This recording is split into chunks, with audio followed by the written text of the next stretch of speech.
भगवान राम राजा रामराया सिंहासनावर बसतो अशी एक कथानक असते। काही जण म्हणतील बुवा दरवर्षी तेच का कथा, दुसऱ्या कथा नाहीत का तुमच्याकडे, किंवा ललिताला चालत नाहीत का? चालत का नाही ते सांगतो।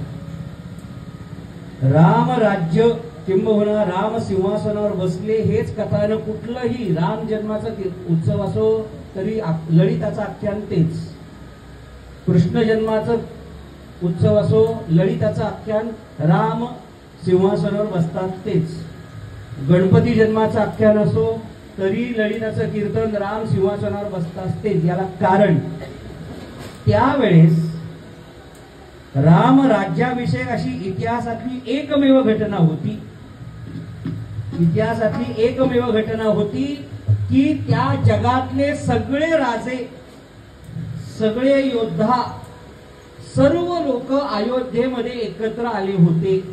असा एकमेव इतिहासातला दिवस की एकमेकांमधलं वैर सोडून सगळे जण एकत्र आले होते। लक्ष्मणांनी विचारलं रामांना, रामा कोणाकोणाला बोलवायचं? रामाने सगळी यादी दिली आणि एक रात्रची गोष्ट आहे, पटकन सांगतो आणि पुढे जातो। किती राम दयाळू आहेत बघा, राम दयाळू किती आहेत। लक्ष्मणाने सांगितलं दादा झाली का दिस फायनल, व्हॉट्सअपवरती प्रत्येकाला निमंत्रण पत्रिका पाठवून द्यायच्या? नाही म्हणे लक्ष्मण, व्हॉट्सअपवर नाही, प्रत्येकाला घरी जाऊन द्यायचं। ठीक आहे, माणसं पाठवून। आणि लक्ष्मणाच्या झाली का माणसं? राम म्हणाले ठीक आहे, हो झाली झाली। आणि रात्र जाग आली, रात्री जाग आली रामांना आणि लक्ष्मणाला उठवलं, लक्ष्मण उठ, एक महत्वाचा माणूस राहिला बघ। दादा कोण? आता झाली की सगळे, आपण फायनल केली लिस्ट, हे राहिलं ते नाही, एक महत्वाचा माणूस राहिला। कोण? अरे ज्या केवटाने मला गंगा पार करून दिली तो केवट राहिलाय ना बाबा, माझ्या राम राज्यात मी सिंहासनावर बसीन यामध्ये त्याचाही मोठा सहभाग आहे। म्हणून त्या केवटाला सुद्धा बोलून घेतलं। आणि मला सांगायला आनंद का वाटतो माहितीये, माझे सद्गुरू मी ज्यांच्याकडे भागवत कथा शिकतो ते गोविंददेव गिरीजी महाराज म्हणून आज अयोध्येच्या राम मंदिराचे कोषाध्यक्ष आहेत। त्यांच्या आधिपत्याखाली अयोध्येतलं राम मंदिर उभं राहिलं। मला त्यांनी सांगितलेली गोष्ट आहे, बुवा पुन्हा सांगतोय आम्ही कुठल्याही पक्षाचे नाही, घडलेली घटना मी सांगतो। राम मारुती समोर आहे, लगेच सांगताना सुद्धा माझ्या अंगावर प्रचंड रोमांच उभी राहतात। राम मंदिर जे उभं राहिलंय, थोडे दिवसांनी त्या राम मंदिराच्या, अयोध्येच्या राम मंदिराच्या होती 86 मंदिरं होणार आहेत त्या परिसरात। आणि आमचे गोविंददेव गिरीजी म्हणाले आम्ही सगळी लिस्ट फायनल केली की याचं मंदिर, याचं मंदिर, याचं मंदिर, याचं मंदिर राहिलं, हे करायचं, हे करायचं। आणि एक रात्री 3:30 वाजता पहाटे पंतप्रधान नरेंद्र मोदींचा फोन म्हणे मला आला आणि म्हणे गोविंदजी सो रहे थे आप? नाही नाही म्हणे, उठलोय, स्नान चालू आहे, संध्या चालू आहे, संध्या। नाही ठीक आहे, मी बाद में फोन करतो, पहाटे 3:30ची गोष्ट चालते, बाद में फोन करतो। नाही नाही नाही, तुमच्यासाठी संध्या वगैरे सगळं नंतर, तुमचा फोन पहिला महत्वाचा। बोली क्या करना है? नाही म्हणे आपण सगळी लिस्ट काढली पण त्यामध्ये त्या केवटाचं मंदिर राहिलंय की हो, तेवढं फक्त नोंद करा। आणि सगळ्या मंदिरांमध्ये रामरायाला गंगा पार करून देणाऱ्या केवटाचं सुद्धा मंदिर बांधा। मला सांगायचा मुद्दा, रामलला कोणालाही सोडत नाही, सगळ्यांवर सारखी कृपा करतो। मला सांगायचं पुढे असा राम, मग त्याच्या मंदिरामध्ये मी हा मी तो नाही, त्या केवटाला सुद्धा रामयज्ञामध्ये रामराज्यामध्ये महत्वाचं निमंत्रण होतं। आपण साधे होत म्हणून रामरायांनी आपली निवड केली आहे। आणि प्रसंग असा घडला, देव हो बघा रामलीला, देव हो बघा रामलीला, भूवरी रावण वध झाला, भूवरी रावण वध झाला, भूवरी रावण वध झाला। देव हो बघा रामलीला, देव हो बघा रामलीला, देव हो बघा रामलीला, भूवरी रावण वध झाला, भूवरी रावण वध झाला।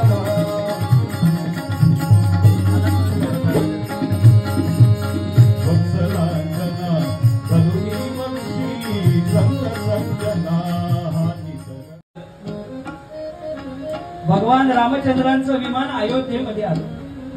ही कथा, याच्या मधली कथा आपण पहिल्या दिवशी ऐकली म्हणून ती कथा सांगत नाही। आता इथून पुढची कथा चालू. आमच्या कीर्तनाची पद्धत असते, पहिल्या दिवशी आख्यान अर्ध ठेवायचं आणि उरलेलं आख्यान शेवटच्या दिवशी पूर्ण करायचं.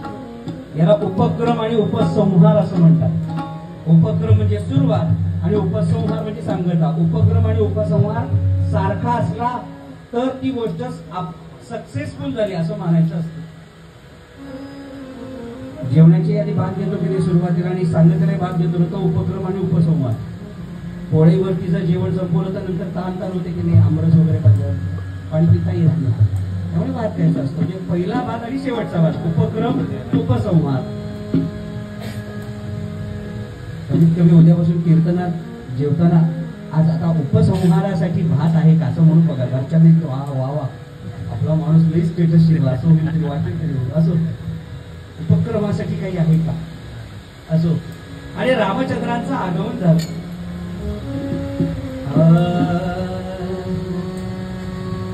आणि भगवान रामचंद्र अयोध्येमध्ये पोहोचले आणि अयोध्येतली शरयू माता पाहताय, विमानातून पाहताय आणि रामचंद्र सांगतायत, भरल्या नजरेने पाहताय, नेमज सेने परत मातृभूमीला, सागरा प्राण तळमळला, भूमातेच्या चरण रजा तुझ तुझा, मी नित्य पाहिला होता, मज बदलासे अन्य देशी चल जाऊ, सृष्टीची विविधता असं म्हणून स्वातंत्र्यवीर सावरकर रडले, हो माझ्या आईला भेटायचंय. हो एक गोष्ट सांगतो तुम्हाला, आत्ताचा सावरकर चित्रपट आला ना भुट्टाचा, त्यामध्ये हा प्रसंग घेतलाय. तेव्हा स्वातंत्र्यवीर सावरकर अंदमान निकोबारच्या सेल्युलर जेलमध्ये गेले आणि तिथे कळलं आपले भाऊ, थोरले भाऊ, त्यांचं नाव विनायक सावरकर, त्यांना बाबाराव सावरकर म्हणायचे. आपले बाबाराव सुद्धा इथेच आहे. ते जेव्हा कळलं तेव्हा बाबारावांना भेटायची इच्छा निर्माण झाली. मधला भाऊ थोरल्या भावाची वाट पाहते, अरे कुठे कुठे, आणि ती क्षण भेटली. क्षणी कडकडून मिठी मारली, दोघांना बाजूला केलं. त्या विनायकराव बाबारावांना पटकन म्हणाले, बाबाराव मला असं कळलंय की आपला धाकटा भाऊ सुद्धा भूमिगत झालाय, इंग्रजांच्या हातात सापडत नाहीये. आपल्या घरात दोघीच बायका आहेत, एक तुमची बहीण येसुवहिनी आणि माझी पत्नी, दोघीच आहेत.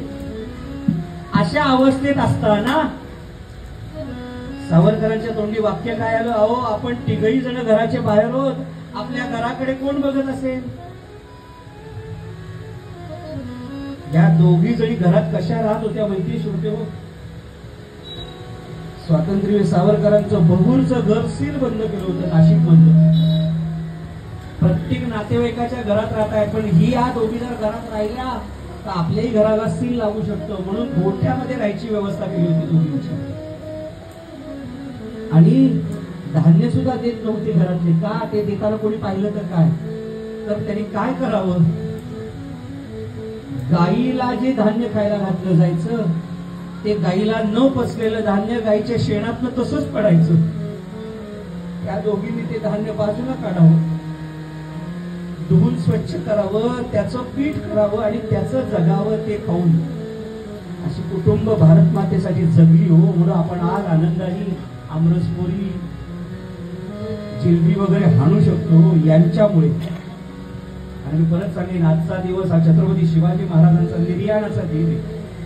आयुष्यभर भ्रमंती करत राहिला राजा, आणि राज्य व्हावे ही तो श्रींची इच्छा या भूमी घेतली.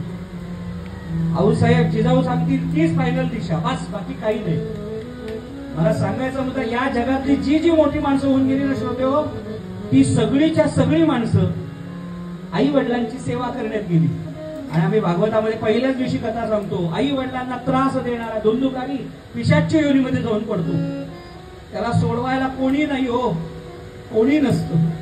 म्हणून आपल्या घरामध्ये आई वडील असतील, बाबा रे सोडू नका, ते काय फार फार तर 4-5 दिवस आपल्याला बोलतील त्रास करतील. अरे ठीक आहे, आयुष्यभर त्यांनी आपल्याला सांभाळलं, आता आपल्याला सांभाळायची जबाबदारी आहे त्यांची. लहानपणी आजारी पडल्यावरती किती वाजले तरी बाप आई या हॉस्पिटलमधनं या दवाखान्यातनं इकडे तिकडे फिरत होते हो. एवढं करून माझा बाप सकाळी नोकरीला जायचा, संध्याकाळी आल्यावरती कुठेही बापाच्या चेहऱ्यावरती थकलोय असं दिसायचं नाही का. मी थकलो तर माझ्या मुलाला वाईट वाटेल. आणि हे सगळे ज्या देशात राहतात, ज्या भूमीत राहतात, ती मातृभूमी सुद्धा माझी मोठी. रामचरित्र नुसता अनुभवू नका, अभ्यास करू नका. अरे तो मातृभूमीसाठी सुद्धा जगलाय. लक्ष्मणा मला ताबडतोब अयोध्येला घेऊन चल, मला नाही राहायचं या लंकेमध्ये. आज काय सांगू शकतो तुम्हाला, आपल्या घरातली लेकरं बाळ आपण अमेरिका इकडे तिकडे पाठवून देतो. पाठवावी, आपल्या ज्ञानाचा डंका जगात वाजलाच पाहिजे. पण तिकडे गेल्यावरती तिकडनं सांगतात काय राहिले त्या देशामध्ये. आई बाबा तुम्हीच इकडे या, तिथे सगळं व्यवस्थित आहे. तिथे कुठल्या घाणेरड्या देशात राहतात, सगळे घाण, सगळे हे.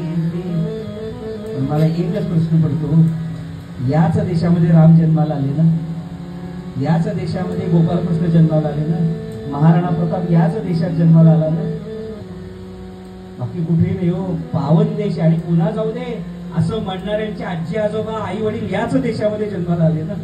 तो आज ज्यांच्या जीवावर उड्या मारतोय ते आई वडील याच देशामध्ये राहिलेत ना. जावं, पण तिथे गेल्यावरती आपल्या देशाला नावं ठेवू नये. अशा जगात करांटी माणसं आहेत.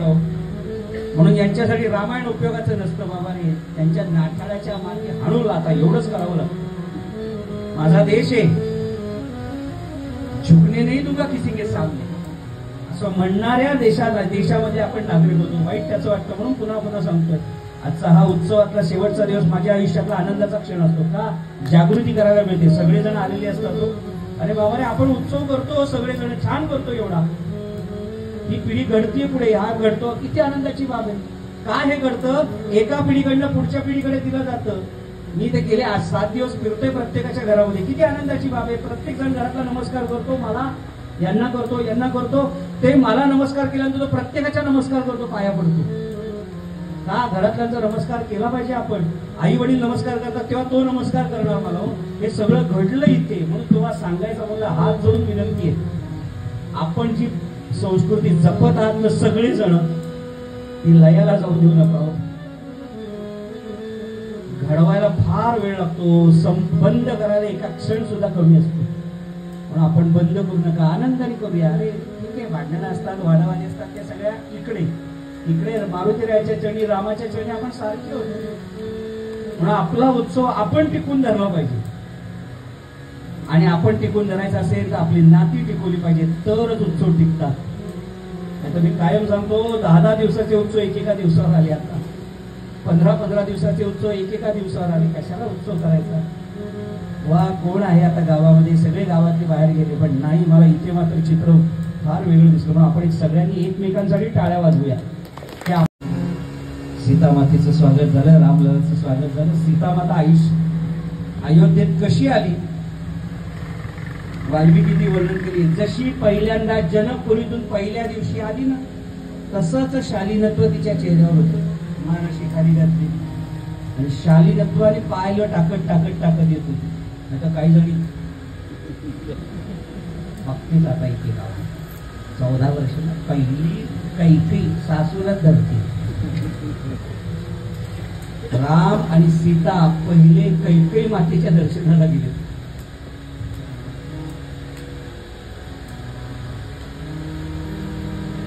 पहिले तिला दर्शनाला गेले, मग कौशल्या मातेला भेटले, मग सुमित्रा मातेला भेटले. अपकार कर्त्यावरती उपकार करतो तो राम असतो.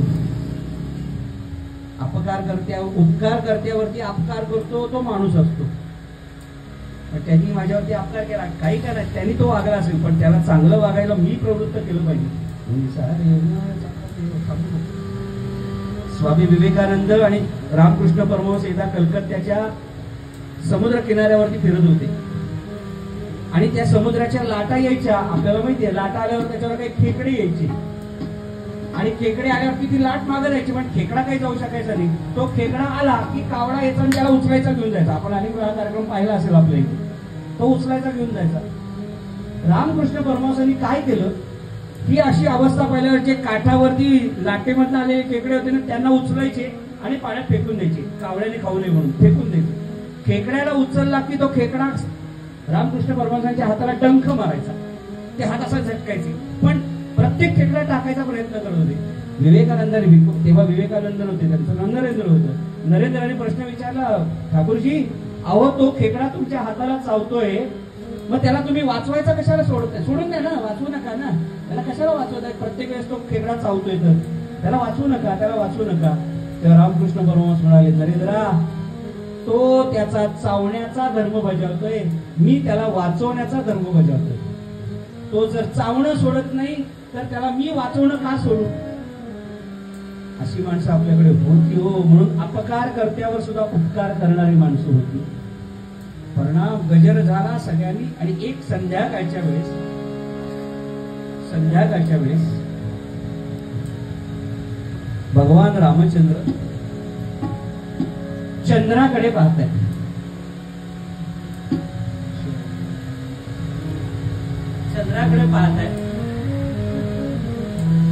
आणि समोरचा बघणाऱ्याला असं वाटावं रामचंद्राकडे पाहतायत का चंद्र रामचंद्राकडे पाहतायत. कारण सुखाचे ओतले, सुखाचे ओतले, सुखाचे ओतले सकल गे राजस सुकुमार मदनाचा पुतळा राजस सुकुमार मदनाचा पुतळा रवी शशिकळा पावन सीताराम रघुपति राघव राजा राम पतित पावन सीताराम रघुपति राघव राजा राम पतित पावन सीताराम. नाव घ्या.